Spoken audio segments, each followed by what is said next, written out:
Students, I hope you all are fit and fine. हमने अपने previous video में nutrition in human beings cover किया था। आज जो हम लाइफ प्रोसेसेस का पार्ट करेंगे वो होगा रेस्पिरेशन। सो स्टार्ट करते हैं। अब हम रेस्पिरेशन के बारे में थोड़ा सा जानेंगे। जो कॉमन हमारी मिस्टेक होती है, जो हम रेस्पिरेशन को समझते हैं, वो क्या होता है कि हम सोचते हैं ये एक simply intake of oxygen and release of carbon dioxide होता है, बट ये बिल्कुल ही गलत है। Respiration intake of oxygen and release of carbon dioxide नहीं होता। ठीक है, अगर हम इसके साइंटिफिक मीनिंग को देखें ना, तो रेस्पिरेशन एक बहुत कॉम्प्लेक्स प्रोसेस होता है जिसमें दो स्टेप्स इन्वॉल्व रहते हैं। पहला स्टेप है गैसियस एक्सचेंज, जहां पे गैसेस का एक्सचेंज होता है। गैस एक्सचेंज मतलब जैसे intake of oxygen and release of carbon dioxide. तो जिसको हम क्या समझते हैं, रेस्पिरेशन समझते हैं, वो एक्चुअली में क्या होता है, गैसियस एक्सचेंज होता है। एंड जो सेकंड स्टेप इन्वॉल्व रहता है वो होता है break down of simple food.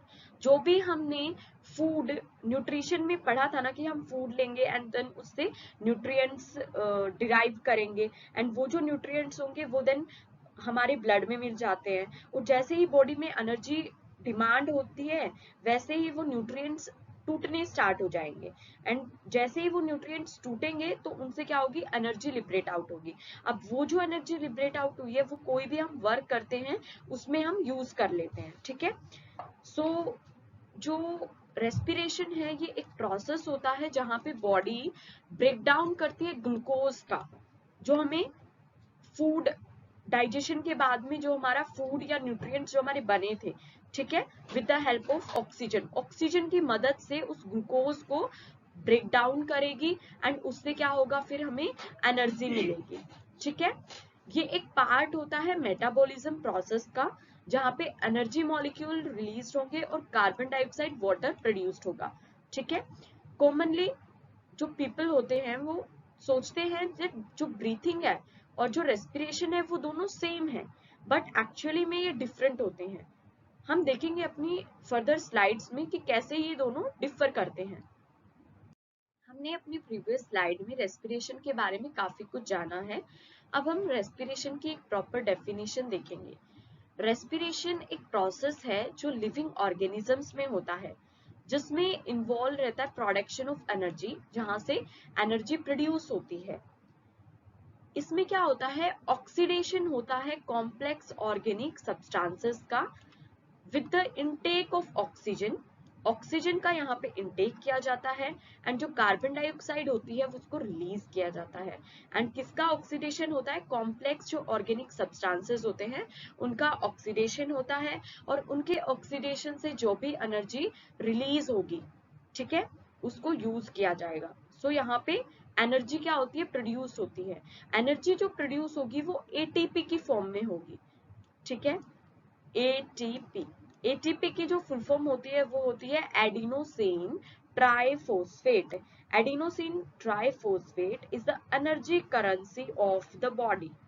ठीक है, सो एनर्जी जो रिलीज होती है वो किसकी फॉर्म में रिलीज होगी, एटीपी की फॉर्म में। एटीपी की फुल फॉर्म है एडिनोसिन ट्राइफॉस्फेट। सो ये हमारा था रेस्पिरेशन के बारे में। हमने रेस्पिरेशन के बारे में प्रीवियस स्लाइड में कवर किया। अब हम देखते हैं रेस्पिरेशन में इन्वॉल्व होने वाले दो स्टेप्स। पहला जो स्टेप है वो है ब्रीदिंग, और गैसियस एक्सचेंज भी हम इसको बोलते हैं। जो ब्रीदिंग होता है ये कांस्टेंट प्रोसेस होता है जहां पे ऑर्गेनिजम्स ऑक्सीजन को लेते हैं एनवायरनमेंट से एंड कार्बन डाइऑक्साइड को रिलीज आउट करते हैं अपनी बॉडी से। ठीक है, अब हम इसका थोड़ा सा मैकेनिज्म भी देखते हैं। यहाँ पे जो डायग्राम देखो आप अच्छे से, ये जो व्हाइट कलर का है ये क्या है, रिब केज है। इसके अंदर लंग्स हैं, हमारे रिब केज के अंदर लंग्स हैं। और जो ये नीचे रेड कलर से मैंने थोड़ा सा लाइन करने की कोशिश की है, देखो रेड कलर से अब ब्लू कलर से कर रही हूँ, ये क्या है हमारा डायफ्राम। डायफ्राम क्या होता है, डोम शेप्ड होता है, DOME, डोम शेप्ड है हमारा डायफ्राम। ठीक है, जब नॉर्मल पोजिशन में है। अब क्या करेंगे, जैसे ही हम इंस्पायर करेंगे, इंस्पायर का मतलब ब्रीद इन करना, एयर को अंदर लेके जाना। एक्सपायर मतलब एक्सपिरेशन जिसको हम बोलते हैं, उसका मतलब क्या होता है, ब्रीद आउट करना, एयर को बाहर निकालना। ठीक है, सो ये भी आपको ध्यान में रखना है।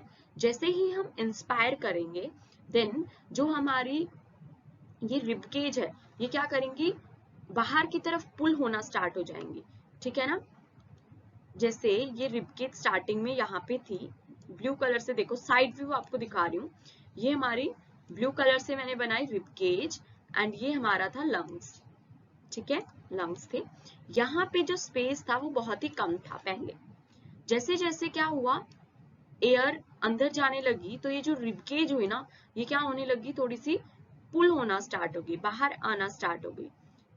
जैसे आप फील भी करते होंगे जब आप ब्रीद इन करते हो तो आपकी जो चेस्ट है वो क्या हो रही है, पुल हो रही है, बाहर आ रही है ना, एक्सटेंड कर रही है, ठीक है। और जैसे ही ब्रीद आउट कर रहे हो तो वो क्या कर रही है, अपनी नॉर्मल पोजीशन पे जा रही है, ठीक है, आपको करके भी देखना है। सो यहाँ पे क्या हो रहा है, जैसे ही आपने एयर ब्रीद इन की तो ये जो ये हमारी रिब्स थी ये क्या हो गई, आगे की तरफ चली गई। आगे की तरफ जाती हैं तो क्या होगा, जो हमारी रिब केज थी और लंग्स थे, रिब केज और जो लंग्स है उनमें डिस्टेंस क्या हो गया, ज्यादा हो गया, है ना, जो स्पेस है वो ज्यादा हो गया। देन जो एयर है, ये जो एम्प्टी स्पेस बच जाएगा ना, तो जितना भी एयर है वो अंदर जाता जाएगा, फिल होता रहेगा अपने लंग्स में, और जो लंग्स है वो क्या करते जाएंगे, इस स्पेस को कवर करते जाएंगे और अपने अंदर एयर भरते जाएंगे और अपनी वॉल्यूम चेंज करते जाएंगे, ठीक है। जो लंग्स की वॉल्यूम होगी वो क्या हो जाएगी, चेंज हो जाएगी, ठीक है। और जो डायफ्राम है देखो वो भी क्या होगा, वो भी फ्लैट होना स्टार्ट कर देगा। स्टार्टिंग में क्या था, ये जो डायफ्राम था ये डॉम शेप्ड का था और हमारे लंग्स में थोड़ा सा रफ डायग्राम बना रही हूँ, ये हमारे लंग्स थे, इनके बीच में क्या था, स्पेस कम था। जैसे ही ये फ्लैट होना स्टार्ट हुए, ठीक है, एयर जैसे ही अंदर गई और जैसे ये फ्लैट होना स्टार्ट हुए तो इनके बीच में, लंग्स के बीच में और जो डायफ्राम है इसके बीच में भी जो स्पेस है वो इंक्रीज कर जाएगा एंड लंग्स की वॉल्यूम क्या होगी, ज्यादा हो सकेगी। मतलब जो लंग्स है वो अपने अंदर ज्यादा से ज्यादा अमाउंट में एयर को फिल कर पाएंगे, ठीक है। तो ये हमारा क्या हो गया, इंस्पिरेशन हो गया। जब हम ब्रीथ इन करते हैं तो क्या होता है, तो जो हमारी जो रिबकेज होती है वो क्या होती है, एक्सटेंड करती है एंड जो हमारी डायफ्राम होता है वो फ्लैट हो जाता है, जिसकी वजह से हमारे जो लंग्स हैं उनकी वॉल्यूम इंक्रीज कर जाती है और वो ज्यादा से ज्यादा अमाउंट में एयर फिल कर पाते हैं।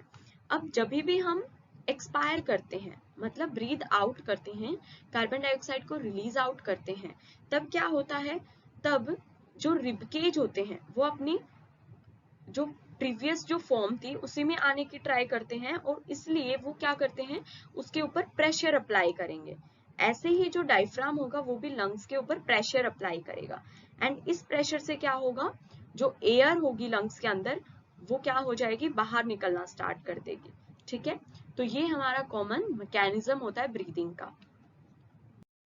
सो अभी हमारा जो फर्स्ट स्टेप ब्रीदिंग हमने कवर किया एंड जो सेकंड स्टेप रहेगा रेस्पिरेशन का वो रहेगा सेल्यूलर रेस्पिरेशन। सेल्यूलर रेस्पिरेशन में क्या होगा, ये एक मोर कॉम्प्लेक्स प्रोसेस होता है जो लिविंग सेल्स के अंदर ही होगा, ठीक है। इसमें ग्लूकोज का ऑक्सीडेशन होता है सेल्स के अंदर एंड वहां से उसके रिजल्ट में कार्बन डाइऑक्साइड और एनर्जी रिलीज होती है, ठीक है। जो एनर्जी होगी वो किस फॉर्म में रिलीज होगी, एटीपी की फॉर्म में। मैंने आपको पहले भी बताया है, जो एनर्जी होती है हमारी बॉडी में वो किस फॉर्म में होती पाई जाती है, वो एटीपी की फॉर्म में होती है, ठीक है, एटीपी एडिनोसिन ट्राइफॉस्फेट। सो ये हमारा सेल्यूलर रेस्पिरेशन है। सो ब्रीदिंग और रेस्पिरेशन के बारे में कॉमन जानने के बाद अब हम देखते हैं ब्रीदिंग और रेस्पिरेशन के बीच में डिफरेंसेस। जनरली हम ब्रीदिंग और रेस्पिरेशन को सेम टर्म सोचते हैं, लेकिन इनमें काफी डिफरेंसेस होते हैं और ये बहुत इंपॉर्टेंट भी होता है। जो ब्रीदिंग होता है ये फिजिकल प्रोसेस होता है जिसमें गैसियस एक्सचेंज होता है। फिजिकल प्रोसेस का मतलब क्या है, जब भी हम ब्रीद इन कर रहे हैं और ब्रीद आउट कर रहे हैं तो हमें महसूस हो रहा है ना, फील हो रहा है ना, कि जैसे हम ब्रीद इन कर रहे हैं तभी भी हमें पता चल रहा है, ब्रीद आउट करते हैं तभी भी हमें पता चलता है। लेकिन जो रेस्पिरेशन होता है वो केमिकल प्रोसेस होता है। इसमें क्या होता है, केमिकल ब्रेकडाउन होता है मॉलिक्यूल का। जैसे हमारी बॉडी के अंदर अगर ग्लूकोज का ब्रेकडाउन हो रहा है एनर्जी के लिए, तो क्या हमें पता चलता है? हाँ, हमें पता नहीं चलता। इसलिए क्या है, ये एक केमिकल प्रोसेस है जिसमें केमिकल ब्रेकडाउन होता है मॉलिक्यूल्स का। जो ब्रीदिंग होता है उसमें 2 स्टेप्स इन्वॉल्व रहते हैं। पहला स्टेप होता है वेंटिलेशन एंड दूसरा स्टेप है गैस एक्सचेंज।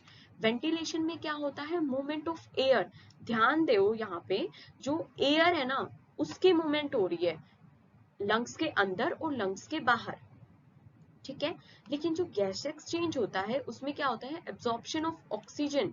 ऑक्सीजन का एब्जॉर्प्शन हो रहा है लंग्स में और कार्बन डाइऑक्साइड को रिलीज किया जा रहा है, तो वो क्या होगा, गैसियस एक्सचेंज।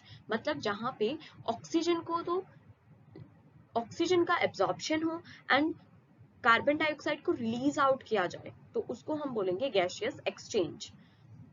वेयरएज जो रेस्पिरेशन होता है उसमें क्या होता है, उसमें एक ही प्रोसेस इन्वॉल्व होता है, मतलब एनर्जी प्रोडक्शन होता है इसका मेन मोटिव। और यहाँ पे जो कार्बन डाइऑक्साइड है उसको एलिमिनेट और लिबरेट आउट किया जाता है, ठीक है। अगर हम एक्शंस के टर्म में बात करें तो जो ब्रीदिंग होता है ये वॉलंटरी होता है। हाँ, सही बात बोल रहे हैं, अपनी इच्छा के अनुसार हम इसको, जैसे हाँ, अगर हम अपनी ब्रीदिंग को स्टॉप करना चाहते हैं तो हम कुछ सेकेंड्स या कुछ मिनट्स के लिए उसको स्टॉप कर सकते हैं। लेकिन जो रेस्पिरेशन होता है ना वो इनवॉलंटरी होता है, वो हमारे अकॉर्डिंग नहीं चलता, ठीक है। ये ब्रीदिंग की तरह कंट्रोल नहीं किया जा सकता। देन नेक्स्ट जो डिफरेंस है वो रहेगा, ये एक एक्टिव प्रोसेस नहीं होता। जो ब्रीदिंग होता है ना वो एक्टिव प्रोसेस नहीं होता, क्योंकि यहाँ पे कोई भी कन्वर्जन नहीं हो रहा एनर्जी का और प्रोडक्शन नहीं हो रहा। यहाँ पे सिंपल क्या हो रहा है, गैसियस एक्सचेंज हो रही है, ब्रीद इन और ब्रीद आउट हो रहा है। लेकिन जो रेस्पिरेशन है ये क्या हो रहा है, मेटाबॉलिक प्रोसेस हो रहा है, जिसमें जो केमिकल एनर्जी है उसको कन्वर्जन हो रहा है अदर फॉर्म्स ऑफ एनर्जी। मतलब यहाँ पे क्या हो रहा है, अब एनर्जी की डिमांड है तो उसको क्या करेगा, जो न्यूट्रिएंट्स है उनको ब्रेक डाउन करके एनर्जी बनेगी, ठीक है। सो यहाँ पे एनर्जी फॉर्म हो रही है, तो ये एक एक्टिव प्रोसेस बोलेंगे रेस्पिरेशन को। सो ये कुछ डिफरेंसेस थे कॉमन जो हमें स्टडी करना जरूरी है। अब हम देखेंगे types of cellular respiration. Cellular respiration को हमने अपनी प्रीवियस स्लाइड्स में कवर किया था, फिर भी मैं आपको थोड़ा सा रिकॉल करवा देती हूँ। सेल्यूलर रेस्पिरेशन जो प्रोसेस है उसका सेकेंड स्टेप है, और ये जो स्टेप है ये कहाँ पे होता है, सेल के अंदर होता है। बेसिकली जो सेल्यूलर रेस्पिरेशन है उसको 2 टाइप्स में डिवाइड किया गया है। किसके बेसिस पे इसको डिवाइड करेंगे, अवेलेबिलिटी ऑफ ऑक्सीजन। ऑक्सीजन की अवेलेबिलिटी के ऊपर हम सेल्यूलर रेस्पिरेशन को 2 पार्ट्स में डिवाइड करते हैं। पहला जो है वो है एरोबिक, दूसरा एनएरोबिक। एरोबिक जो रेस्पिरेशन होता है यहाँ पे ऑक्सीजन की प्रेजेंस में होगा रेस्पिरेशन, एंड जो एनाएरोबिक रेस्पिरेशन है यहाँ पे ऑक्सीजन की प्रेजेंस नहीं, ऑक्सीजन की एब्सेंस में, ठीक है। एरोबिक ऑक्सीजन की प्रेजेंस में, एनाएरोबिक ऑक्सीजन की एब्सेंस में।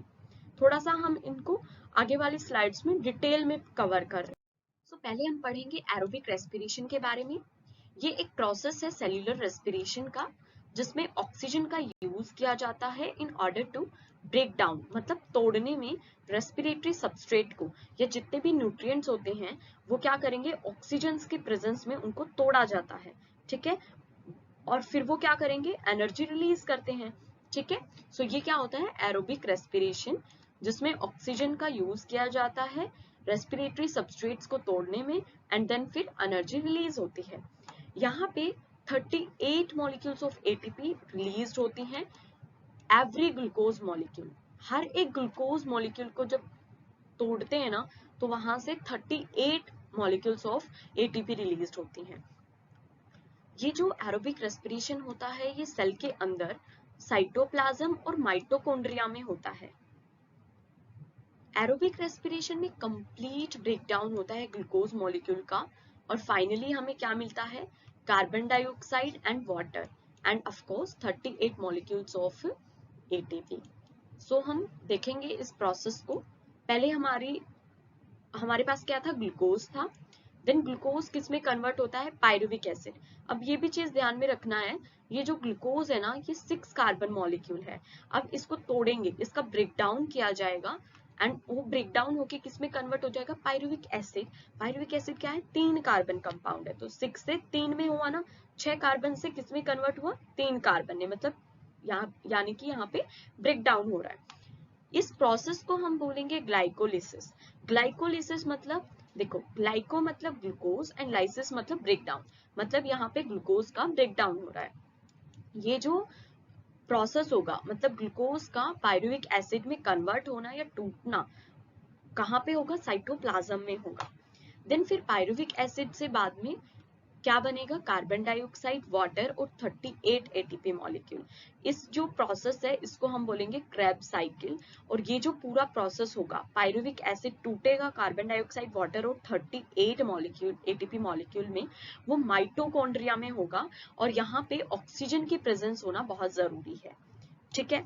सो मैं आपको थोड़ा सा एक बार डायग्रामेटिकली भी समझा देती हूँ। जैसे ये सेल है, ठीक है, एक सेकेंड रुको, जैसे ये सेल है हमारा, ठीक है। यहाँ पे क्या हो गया, सेल के बाहर जब ब्लड स्ट्रीम थी वहां पे क्या है, ग्लूकोज मॉलिक्यूल्स है, ठीक है। तो ये क्या करेंगे, हमारे सेल में एंटर करेंगे। सेल में एंटर करने के बाद क्या हो जाएगा, जो ग्लूकोज मॉलिक्यूल्स है वो साइटोप्लाज्म में चले जाएंगे, ठीक है। साइटोप्लाज्म में यहाँ पे चले गए एंड यहाँ पे क्या होगा, इनका ब्रेक डाउन होके इनको पायरुविक एसिड में कन्वर्ट किया जाएगा, ठीक है। साइटोप्लाज्म में ही इनको पायरुविक एसिड में कन्वर्ट कर दिया जाएगा एंड इस प्रोसेस को हम क्या बोल रहे थे, ग्लाइकोलिसिस। ग्लूकोज का किस में कन्वर्ट करना, पायरुविक एसिड में, इसको हमने बोला था ग्लाइकोलिसिस। देन फिर क्या होगा, जो हमारा पायरुविक एसिड जो बना था वो कहाँ पे बना था, साइटोप्लाज्म में बना था। ये देखो, मैं आपको एक ऑर्गेनेली बना रही हूँ, आई होप आप सभी को पता होगा इस ऑर्गेनेली के बारे में। ये हमारा है माइटोकॉन्ड्रिया, ठीक है। थोड़ा सा रफली मैंने बनाया है, ठीक है। सो यहाँ पे साइटोप्लाज्म में हमारा क्या बन गया था, पायरुविक एसिड फॉर्मेशन हो गई थी, ठीक है। देन ये जो पायरुविक एसिड है ये ऑक्सीजन की मदद से, ठीक है, मैंने बताया था ना कि ऑक्सीजन यहाँ पे जरूरी है, ऑक्सीजन की प्रेजेंस में और उसकी मदद से ये पायरुविक एसिड किसके अंदर जाएगा, माइटोकॉन्ड्रिया के अंदर जाएगा। और माइटोकॉन्ड्रिया के अंदर क्या बन किस में कन्वर्ट हो जाएगा, कार्बन डाइऑक्साइड, वाटर और 38 एटीपी मॉलिक्यूल्स बनाएंगे और ये एनर्जी फिर हम फर्दर यूज कर पाएंगे, ठीक है। ये हमारा पूरा प्रोसेस था एरोबिक रेस्पिरेशन का। अब हम देखते हैं एनारोबिक रेस्पिरेशन के बारे में। ये प्रोसेस होता है सेल्यूलर रेस्पिरेशन का, जो ऑक्सीजन की एब्सेंस में होता है। यहाँ पे इनकम्प्लीट ब्रेकडाउन होता है रेस्पिरेटरी सबस्ट्रेट का और बहुत ही कम अमाउंट ऑफ एनर्जी रिलीज होती है। हर एक ग्लूकोज मॉलिक्यूल के ब्रेकडाउन से सिर्फ 2 ही एटीपी मॉलिक्यूल्स रिलीज होते हैं। और ये जो एनारोबिक रेस्पिरेशन होता है ये साइटोप्लाज्म में ही होता है सेल के, माइटोकॉन्ड्रिया यहाँ पे इन्वॉल्व नहीं रहता, ठीक है। ये बहुत ही इंपॉर्टेंट पॉइंट है, इसको नोट करना है। यहाँ पे क्या हो रहा है, इनकम्प्लीट ब्रेकडाउन हो रहा है रेस्पिरेटरी सबस्ट्रेट्स का, इसकी वजह से बहुत ही कम अमाउंट ऑफ एनर्जी रिलीज होती है। अब देखते हैं जो ग्लूकोज मॉलिक्यूल है वो क्या हो रहे हैं, सेल के अंदर चले जाएंगे। सेल के अंदर जो साइटोप्लाज्म होगा वहां पे उसका ग्लाइकोलिसिस होगा, ग्लाइकोलिसिस होके वो पायरुविक एसिड में कन्वर्ट हो जाएगा। पायरुविक एसिड अब क्या है, पायरुविक एसिड अगर ऑक्सीजन होता तो ऑक्सीजन की हेल्प से माइटोकॉन्ड्रिया में चला जाता, लेकिन यहाँ पे क्या है, ऑक्सीजन नहीं है। ऑक्सीजन नहीं है तो मतलब ये जो ऑक्सीजन की कमी के कारण पायरुविक एसिड क्या रहेगा, साइटोप्लाज्म में ही रहेगा। मसल्स के साइटोप्लाज्म में देख रहे हैं अभी हम, मसल सेल्स जो हैं उनके साइटोप्लाज्म में वो किस में कन्वर्ट हो जाएगा, लैक्टिक एसिड और एनर्जी में। और एनर्जी कितनी, 2 एटीपी मॉलिक्यूल्स, ठीक है।